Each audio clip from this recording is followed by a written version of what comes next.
जय माता दी। नमस्कार। मेरे YouTube चैनल श्रद्धा में आप सभी लोगों का हार्दिक स्वागत है। उम्मीद करती हूँ कि आप सभी सुखी और स्वस्थ होंगे, भगवान की भक्ति में व्यस्त होंगे।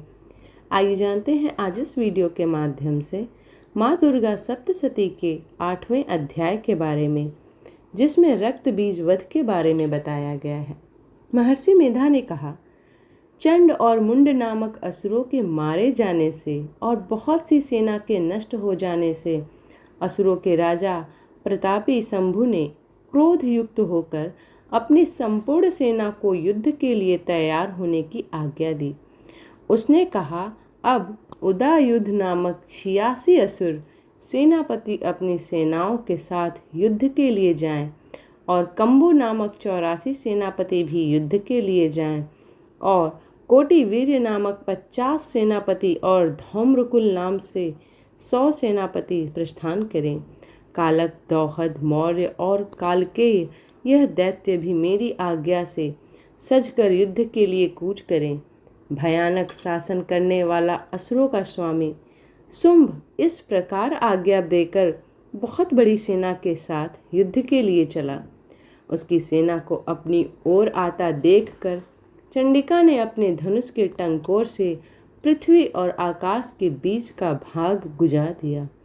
हे राजन, इसके पश्चात देवी का सिंह ने दहाड़ना आरंभ कर दिया और अंबिका के घंटे के शब्द ने उस ध्वनि को और भी बढ़ा दिया। धनुष की टंकार, शेर की दहाड़ और घंटे के शब्द से पृथ्वी और आकाश के बीच का भाग गूंज उठा और उसके साथ ही देवी ने अपने मुख को और भी भयानक बना लिया।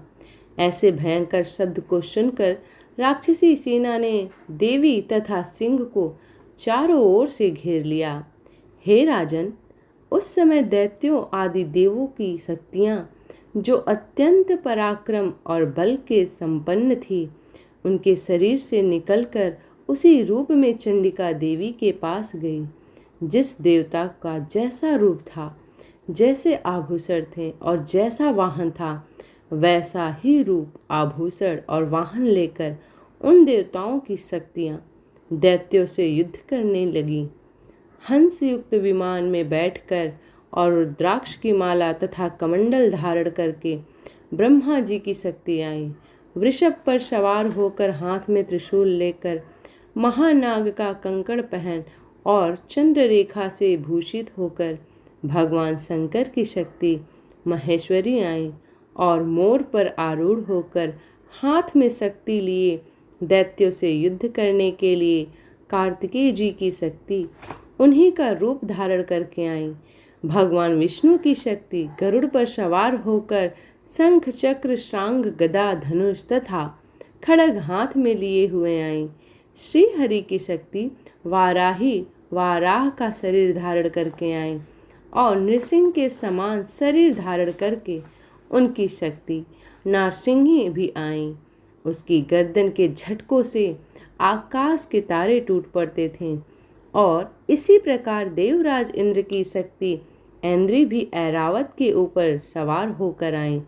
पश्चात इन देव शक्तियों से घिरे हुए भगवान शंकर ने चंडिका से कहा, मेरी प्रसन्नता के लिए तुम शीघ्र ही इन असुरों को मारो। इसके पश्चात देवी के शरीर में से अत्यंत उग्र रूप वाली और सैकड़ों गिदड़ियों के समान आवाज करने वाली चंडिका शक्ति प्रकट हुई। उस अपराजिता देवी ने धूमिल जटा वाले भगवान श्री शंकर जी से कहा, हे प्रभु, आप मेरी ओर से दूत बनकर शुंभ और निशुंभ के पास जाइए और उन अत्यंत गर्वीले दैत्यों से कहिए तथा उनके अतिरिक्त और भी जो दैत्य वहाँ युद्ध के लिए उपस्थित हों, उनसे भी कहिए कि जो तुम्हें अपने जीवित रहने की इच्छा हो तो त्रिलोकी का राज्य इंद्र को दे दो। देवताओं को उनका यज्ञ भाग मिलना आरंभ हो जाए और तुम पाताल को लौट जाओ। किंतु यदि बल के गर्व से तुम्हारी लड़ने की इच्छा हो तो फिर आ जाओ, तुम्हारे मान से मेरी योगिनियाँ तृप्त होंगी। चूँकि उस देवी ने भगवान शंकर को दूत के कार्य में नियुक्त किया था, इसलिए वह संसार में शिवदूती के नाम से विख्यात हुई।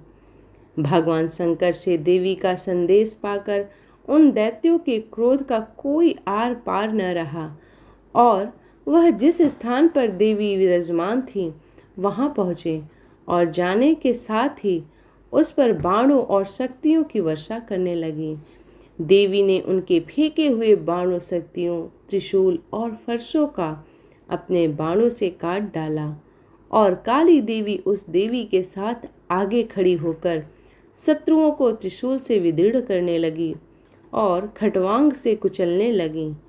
ब्रह्माणी जिस तरह दौड़ती थी उसी तरफ अपने कमंडल का जल छिड़ककर वैष्णवी चक्र से अत्यंत कोप वाली कौमारी शक्ति द्वारा असुरों को मार रही थी और ऐन्द्री के बाजू के प्रहार से सैकड़ों दैत्य रक्त की नदियां बहाते हुए पृथ्वी पर सो गए।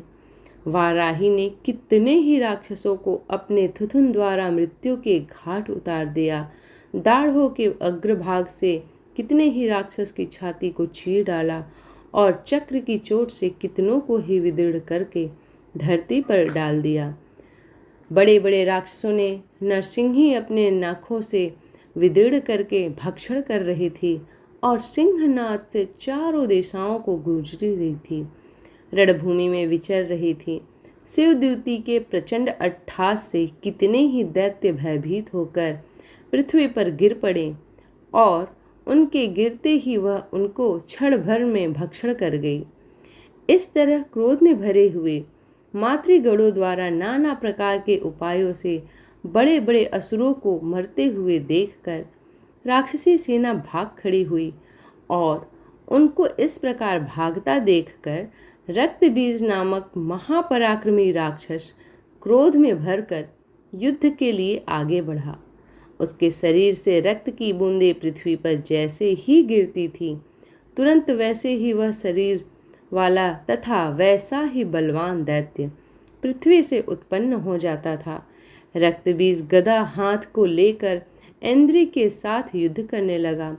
जब ऐन्द्री शक्ति ने अपने वज्र से उसको मारा तो घायल होने के कारण उसके शरीर से बहुत सा रक्त बहने लगा और प्रत्येक बूंद से उसके समान ही बल वाला तथा महापराक्रमी अनेकों दैत्य भयंकर रूप से प्रकट हो गए। वह सब के सब दैत्य बीज के समान ही बलवान तेज वाले थे।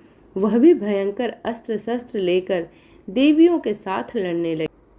इस प्रकार क्रोध में भरकर उस महादैत्य ने सब मातृ शक्तियों पर पृथक पृथक गदा से प्रहार किया और माताओं ने शक्ति तथा शूल इत्यादि से उसको बार बार घायल किया। उससे सैकड़ों महादैत्य उत्पन्न हुए और इस प्रकार उस रक्त बीज के रुधिर से उत्पन्न हुए असुरों से संपूर्ण जगत व्याप्त हो गया, जिससे देवता को भय हुआ। देवताओं को भयभीत देखकर चंडिका ने काली से कहा, हे चामुंडे, अपने मुख को बड़ा करो और मेरे शस्त्रघात से उत्पन्न हुए रक्त बिंदुओं तथा रक्त बिंदुओं से उत्पन्न हुए महाअसुरों को तुम अपने उस मुख से भक्षण करती जाओ। इस प्रकार रक्त बिंदुओं से उत्पन्न हुए महादैत्यों को भक्षण करती हुई तुम रणभूमि में विचरो। इस प्रकार रक्त क्षीण होने से यह दैत्य नष्ट हो जाएगा। तुम्हारे भक्षण करने के कारण अन्य दैत्य नहीं होंगे।